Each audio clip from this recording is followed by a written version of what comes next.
আসসালামু আলাইকুম। কিশোরগঞ্জ হোসেনপুর পৌরসভার ভিতরে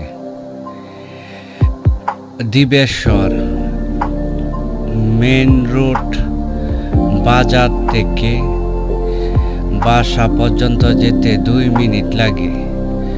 হাসপাতালের মোড় থেকে গেলে 5 টাকা অটো ভাড়া লাগে।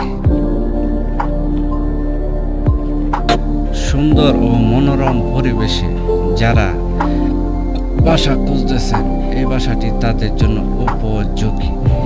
চারপাশে বাউন্ডারি করা সুন্দর ও মনোরম মুক্ত পরিবেশ। যারা কিনতে আগ্রহী তারা নিরিবিলি ও কোলাহল মুক্ত যারা বাসা খুঁজতেছেন তাদের জন্য এই বাসাটা হচ্ছে উপযোগী। 3টা বেডরুম, 2টা ওয়াশরুম, ডাইনিং, কিচেন, বারান্দা সবই আছে। সম্পূর্ণ বাসা টাইলস করা। যারা কিনতে আগ্রহী তারা আমাদের স্ক্রিনে দেওয়া নম্বরে যোগাযোগ করবেন ইনশাআল্লাহ। আসসালামু আলাইকুম প্রিয় ভিউয়ার্স।